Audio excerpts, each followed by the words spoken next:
In tonight's I-Team report, the safety squeeze. A disabled man says he's performing a public service by filing complaints against Chicago businesses. Business owners who paid him thousands of dollars call it a private shakedown.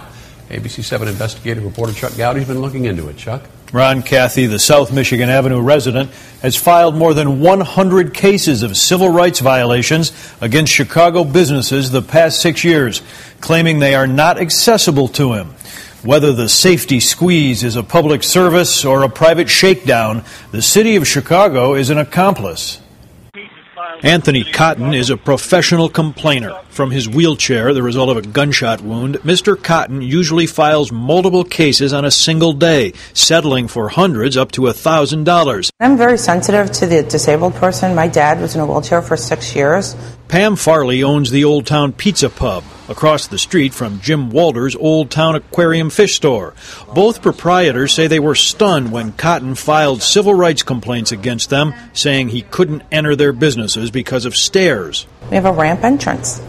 There is no problem. He obviously never came to the front door. And Walder's store has been wheelchair accessible for several years. The side entrance has a ramp that's up all the time. Both of these cases were thrown out, but only after Farley and Walder spent up to a year and thousands of dollars defending themselves. The more that we would fight it and show proof that we've always been handicap accessible, Mr. Cotton would just lower the amount of money that he was looking for. He was not looking out for the best interest of the disabled person.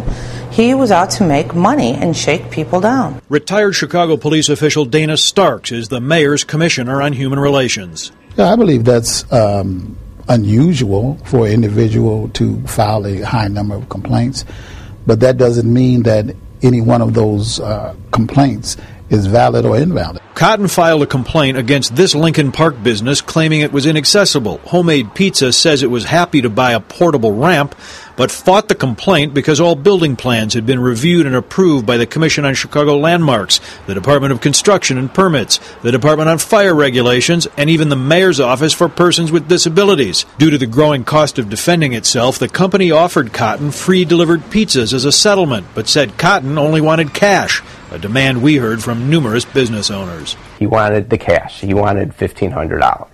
Last year, Cotton filed a complaint against David Schellis Boutique in a 100-year-old Oak Street building, claiming he couldn't get upstairs. And when he called for assistance, he says he was told they wouldn't help. No one recalls taking a phone call from anybody that needed assistance with the wheelchair. Only when Schellis requested phone records from Cotton did he drop the case, amidst a settlement hearing that Schellis says was forced on him by city officials and moderated by an outside lawyer hired by the Human Relations Commission. The city, on his behalf, asked for me to write him a check, which I thought was very wrong. The arbitrator basically said, can't you come to a fair amount of money to pay him for this to go away? What's your Commission's position on encouraging these to be settled so that they don't go to a full hearing? We don't.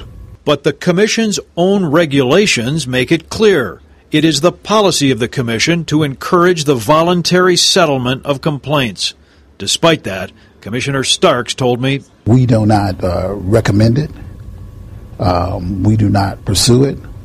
Our job is just to pursue the complaint. So who is Anthony Cotton? He is a 40-year-old convicted burglar and thief, twice for residential burglary and 3 times for department store thefts, along with a drug conviction. After Cotton agreed to an interview with the I-Team, sit down and talk to you for a half hour or so about the cases? Okay. His lawyer left us a message stating there would be no interview, but he contends there are several of Cotton's cases that resulted in positive changes. Many handicapped people have benefited from what has occurred. And the city ordinance, which was the purpose of it, is to provide handicap accessibility, has been enforced, and the city and the handicapped people are all better off for it. In a letter last summer, Human Relations Chairman Dana Starks linked Chicago's 2016 Olympic bid to full accessibility for residents and visitors. Until then, Starks says he's working to have the Human Relations Commission become part of the approval process for building permits. Starks says that could drastically cut the number of handicap access complaints. As for businesses that claim they've been falsely accused by Anthony Cotton or others, Even though the city says there's nothing they can do, one business owner has filed for damages. Mr. Cotton has not responded. Ron? It'll be an interesting case. Thanks, Chuck.